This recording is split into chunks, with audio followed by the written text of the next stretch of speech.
Bonjour à toutes et à tous, aujourd'hui on se retrouve pour une nouvelle vidéo et cette fois-ci c'est pour parler de Linux Mint, encore une fois, mais surtout pour parler de la version avec Cinnamon. Alors il faut savoir que cette version-là, avec ce bureau, c'est quand même la version que l'on voit en première page dès que l'on ouvre le site web de Linux Mint. Alors ça ressemble tout simplement un petit peu à Windows ce bureau-là, parce qu'on va le voir un petit peu après.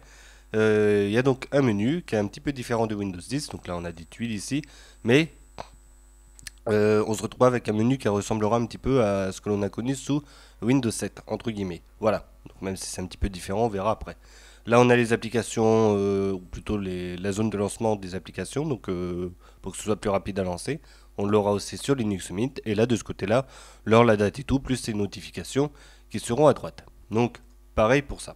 Donc là, on est sur Linux Mint, le voici, le voilà. Alors, on a notre bureau, là le poste de travail, les icônes évidemment, le menu, on y reviendra tout à l'heure, là les icônes de lancement rapide et de ce côté-là l'heure, la date, le réseau et tout. À part qu'on a ça en plus. Donc on peut gérer les paramètres du système, verrouiller, enfin éteindre ou redémarrer l'ordinateur, tout ça, c'est ici, mais aussi dans le menu qu'on verra juste après. Voilà, donc on l'a en double. Soit on va sur notre petite tête ici, et on va directement voir ce qui s'y passe de ce côté-là, ou soit on va dans le menu et arrêter l'ordinateur directement. Ici, si on va dans le moniteur, on voit qu'on consomme quasiment 1 giga de RAM à vide. Bon, ça date pas d'aujourd'hui ça date pas de maintenant qu'il est allumé plutôt. Voilà, ça fait un petit moment. Bon, ça consomme quand même un petit peu, hein, malgré tout. Mais ça va. Voilà. Je crois que c'est à peu près l'équivalent de GNOME ou de KDE environ au niveau de la consommation de la RAM. Voilà. Donc, faut quand même prendre en compte ce truc-là. C'est-à-dire que pour les ordinateurs contenus en 64 bits, 4 Go de RAM, c'est limite juste ce qu'il faut, quoi. Faut pas aller en dessous vraiment, parce qu'une fois qu'on a lancé Internet et puis d'autres choses, la musique ou ce que vous voulez, et ben on va vite avoir rempli justement la mémoire RAM et on va passer directement sur le disque dur et c'est là que ça va ralentir. Donc vaut mieux prendre en compte ça, 64 bits, 4 Go de RAM, c'est ce qu'il y a de mieux. Et 32 bits, bah, évidemment, de toute façon, on n'ira pas au-dessus de 3. Là, ça marche tout pareil que Windows. Le menu, le voilà. Alors, comme j'avais dit, ça ressemble un petit peu à Windows 7, sauf qu'ils ont mis la partie de la recherche ici. Là, on a les applications en démarrage rapide, donc Firefox, le magasin d'applications, ici les paramètres du système, le terminal et le gestionnaire de fichiers. Et ici, cette partie-là, c'est justement pour éteindre ou allumer le PC. Enfin, c'est voilà, les trucs habituels. Donc là, si je vais sur le magasin, alors on va aller dessus. Le voilà. Alors, il est simple hein, de toute façon. Là, vous voyez que c'est trié par catégorie Internet, multimédia, accessoires, jeux, etc. Donc ça, c'est pratique. Voilà, si je vais dans multimédia, on voit qu'on en a pas mal de choses que l'on peut récupérer, notamment Audacity si on veut le télécharger, OpenShot, etc., etc. Donc ça, c'est plutôt pas mal. Voilà. Alors, multimédia, c'est bon. Hop là. C'est parti. Y a pas. Alors, je vais tenter. Voilà. Si c'est là. Ok. Donc vous voyez, on fait notre recherche et on peut directement installer notre logiciel comme l'on veut. Voilà. Alors, je vais l'éteindre. Je vais aller retourner dans le menu. On va éplucher tout ça. Alors, les accessoires. Donc, bon, il y a la calculette, capture d'écran. J'ai regardé le clavier virtuel. Voilà, ça ressemble à celui d'une tablette un petit peu. C'est pas mal. De ce côté-là. Hop là, accessoires. Créateur de clé USB et tout. Donc, ça, c'est formatage clé USB. Donc, ça, c'est pour gérer ces clés. Et la partie disque, c'est pour gérer les partitions de quelconque disque qu'il soit, que ce soit USB, SSD ou disque dur. On peut tout gérer avec ça. L'éditeur de texte, le gestionnaire de fichiers, gestionnaire d'archives, donc ça sera plus en arrière-plan. Voilà, parce qu'on va sur notre fichier, on fait clic droit et on va le décompresser. Donc on n'a pas besoin obligatoirement de l'allumer. Là on a des notes, bon bah voilà, on peut récupérer, mettre des notes, d'avoir un bloc-notes à mon avis à l'écran. Visionneuse d'images et visionneuse de documents pour les PDF et tout, c'est pratique pour tout ça.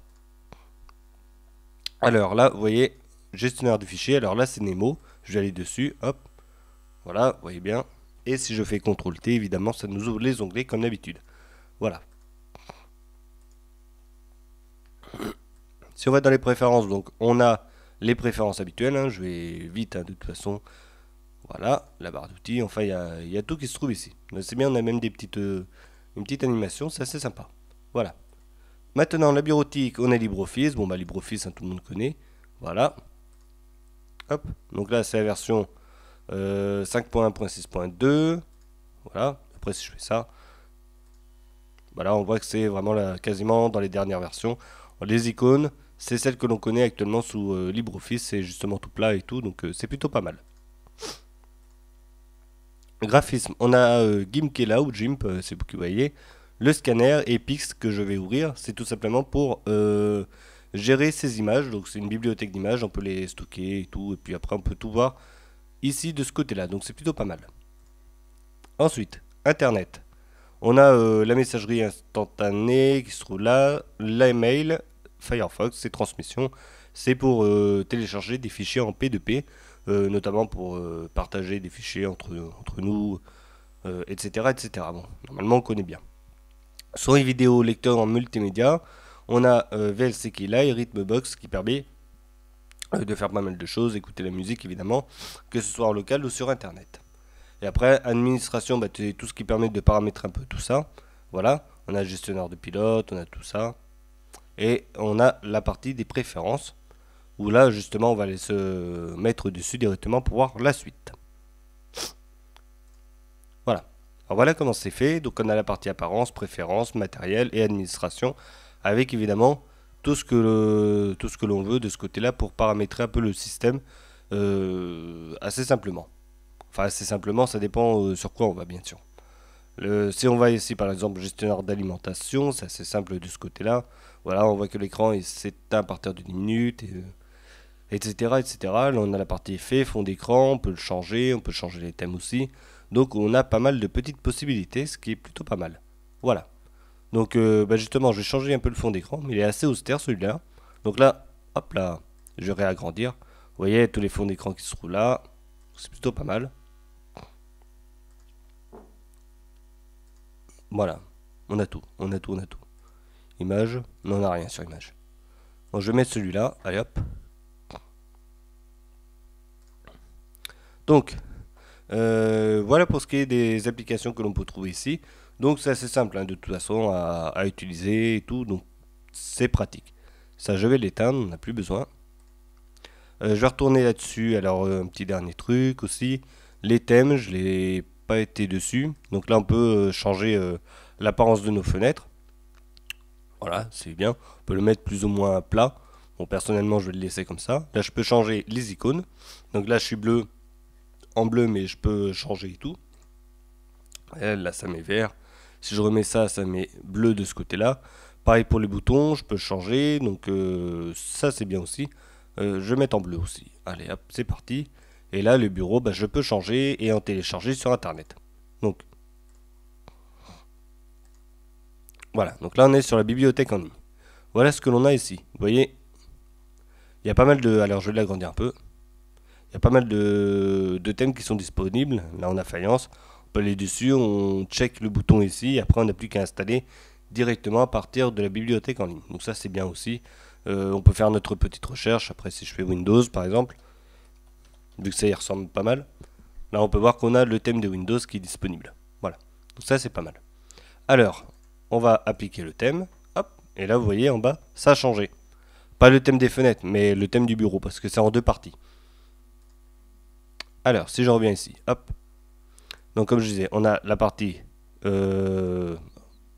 du bureau, et ici la partie des fenêtres que je peux évidemment changer comme bon me semble.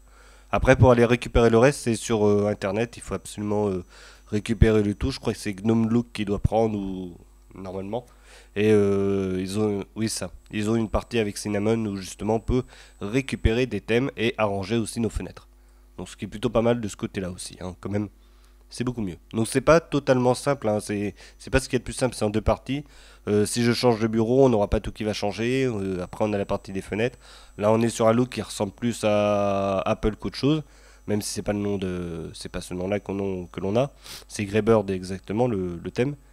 Et ici, on a l'apparence de Windows 7 directement. Donc, vous voyez que ça fait pas totalement avec. Mais bon, peu importe. C'était juste pour vous montrer. Là, ici, si je vais là, je peux rajouter des gadgets. Voilà.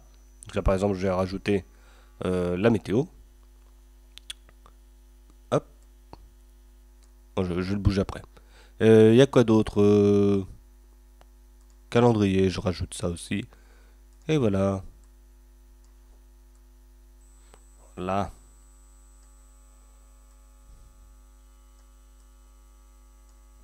Voilà. Après, pour le paramétrer, ça, je sais pas trop. Je fais clic droit dessus. Bon, bref. Voilà, donc on a la possibilité d'avoir des applications que l'on... Enfin non, des... Comment ça s'appelle? Des gadgets, voilà, je cherchais. On a la possibilité d'avoir des gadgets de ce côté-là, sur le bureau. Donc ça c'est bien aussi, c'est pratique. Bon, mis à part que là ça veut plus marcher là, je sais pas pourquoi. C'est un petit peu dommage. Mais voilà, c'est ce que l'on peut faire en gros avec le bureau et avec Linux Mint. Donc, maintenant on va passer au point positif, au point négatif, entre guillemets. Donc on va commencer par les points positifs. Alors il est simple d'utilisation le système, donc c'est vraiment pas mal. Hein. Le bureau il ressemble à celui de Windows, c'est ce que j'ai dit, donc on va pas se perdre totalement pour ceux qui testent et qui arrivent dans ce nouveau monde qui est Linux. Donc c'est bien. Là si je vais sur le... Ah bah ça y est, il commence à réagir lui. Si je vais sur le menu il est simple et tout, donc pour moi c'est assez simple d'utilisation et c'est très très bien pour une personne qui débute sur ce système. Le navigateur du fichier, il n'y a rien à dire. Les logiciels, je vais venir dessus, donc on va arriver à la bureautique. Donc là on voit il y a LibreOffice, il n'y a rien d'autre. Pareil pour le graphisme, on a GIMP et Pix, on n'a rien d'autre. Internet, pareil. En fait c'est ça ce qui est bien, c'est un point positif, c'est justement qu'on n'a pas de trop. On a juste ce qu'il faut pour aller sur Internet, faire un peu de travail, regarder ses mails. Et on n'a pas pléthore de logiciels.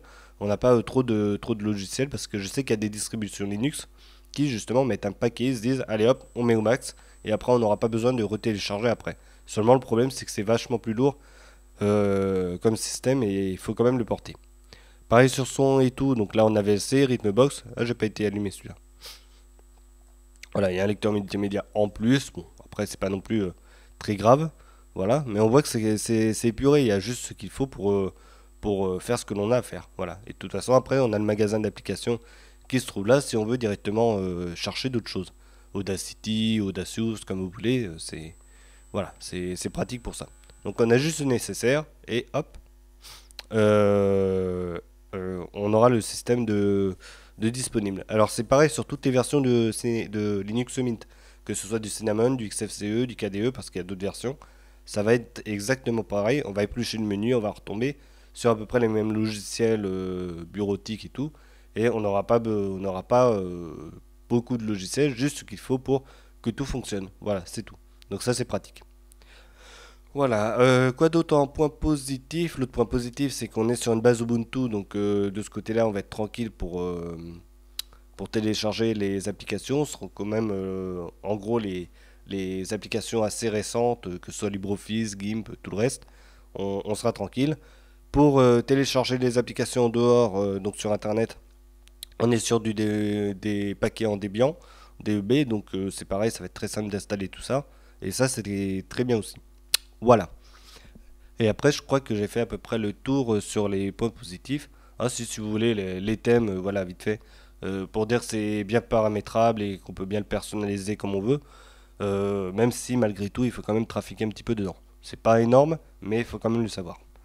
Ensuite, pour les points négatifs. Alors, les points négatifs, il va pas y en avoir énormément. Je suis en train de les chercher encore en même temps. Voilà. Donc, pour moi, il n'y a pas vraiment de points négatifs. Euh, il n'y a pas vraiment de points négatifs. Je suis en train de chercher, mais je crois qu'il n'y en a pas. Hein. Que ce soit le. Pour moi, tout est bon. Hein. C'est. Non, non, pour moi c'est bon, tout est bien fait et tout. De toute façon, le système Linux Mint est connu pour être stable, bien plus stable qu'un Ubuntu. Donc déjà, ça c'est une bonne base. Et après, bah, tout le reste, voilà, c'est tout bénef, hein, on va dire. Voilà. Donc pour moi, au niveau des points négatifs, il va pas y en avoir vraiment. Éventuellement, si on veut les gadgets, bon, bah, vous voyez que c'est pas, faut quand même les paramétrer. Ah bah ça y est, il s'est mis en marche. Voilà. Donc localité et tout, bon, bah, voilà, c'est toujours le petit souci. C'est vraiment pour gérer deux trois petites choses. C'est pas énorme. Mais si je change des numéros, voilà.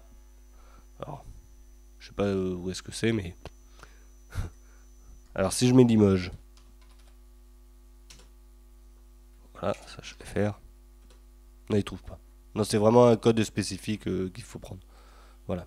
Bon, après, on a quand même la possibilité d'avoir pas mal de choses, hein. On peut faire. On peut choisir notre serveur, ça c'est bien.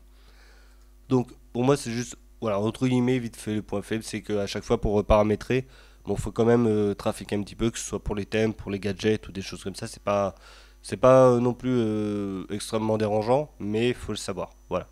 Donc pour moi, c'est pour ça. C'est vraiment un système qui est bien fait par rapport à ça, du fait qu'on l'installe, on l'utilise et on n'aura pas besoin de se casser la tête à chercher à droite à gauche. Voilà. Éventuellement, si bah, le fond d'écran que j'ai trouvé au début, je trouve un petit peu austère le fait que tout soit noir, mais après on peut le changer, donc c'est pas non plus, c'est pas grave. Voilà, ça c'est anecdotique on va dire. Je vais remettre le thème de base. Hop, voilà, voilà. Donc pour moi, voilà, ce que je disais, c'est quand même anecdotique le fait que tout soit noir. Après, on change le fond d'écran et hop, on repart sur de bonnes bases et c'est parti, quoi. Voilà. Donc je crois que c'est fait pour la vidéo. Donc pour faire un bilan global de tout ça, bah, le système est très très bon. Tout fonctionne, c'est simple d'utilisation, très peu de points positifs, voire pas du tout si on ne cherche pas à trafiquer le truc. Voilà, donc quand je dis trafiquer, c'est chercher un petit peu à changer un peu le thème. Donc pour moi, tout est bon dessus.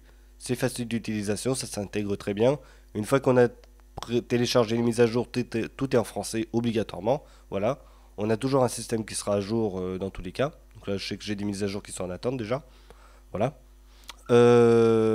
Et on sera tranquille avec ça. Voilà. C'est tout pour la vidéo. Je crois que. Alors je vais l'arrêter. Éteindre. Oui. Voilà, comme je disais, c'est tout pour la vidéo. On se retrouvera pour une prochaine. Et en attendant, portez-vous bien. Allez, salut.